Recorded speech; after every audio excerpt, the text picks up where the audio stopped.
Dianabol. For many gym rats and athletes, Dianabol sums up everything that anabolic steroids stands for. Fast gains and tons of it. Amazing feeling throughout. Crazy strength gains. Pop a few pills and undergo the most dramatic transformation that one can hope to.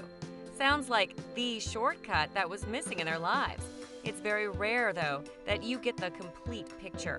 But here's 4 things that are rarely discussed about Dianabol. 1. Oral versus injectable. An increasing number of athletes are opting for an intramuscular injectable version of Dianabol as opposed to the oral version.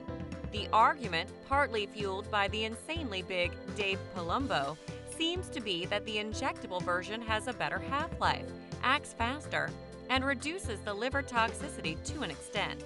Well, again, there's no scientific proof to claim that this happens. There are anecdotal reviews that claim elevated liver values even with the injectable version. And a Dianabol oil-based injection can be as painful as using a drill bit on your body. Think about PIP and doing that repeatedly multiple times a week. To sum things up, we think that the oral one might be the better option if you're willing to do Dianabol anyway. 2. PCT with Dianabol. A Dianabol cycle requires a full-fledged PCT to get your test and LH levels back to baseline. That will be good old Clomid and Nova. But we still recommend that you do blood work before you hop onto PCT. A lot of people do weak and short Dianabol cycles with minimum suppression and are able to get around it without a PCT. Point being, do a PCT only if you need it, which will most likely be the case, but just be sure about it with blood work. For on-cycle support, use Organ ST. 3.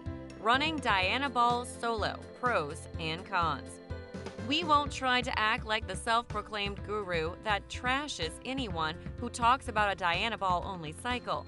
If that's what you've chosen to do, so be it. A lot of people do it anyway. The best you can do is be aware of the pros and cons.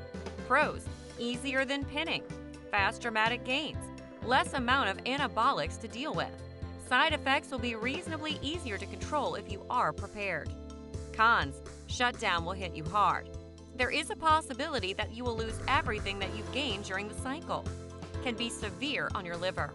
All said and done, if we were you, we'd use Dianabol with testosterone at least. Using it solo might work, but there's a possibility that it might backfire very badly. Why take that risk when you have a safer and proven way to get better results? 4. Dianabol versus Anadrol for bulking. Whatever works for you. Some people love Dianabol but hate and avoid Anadrol like the plague.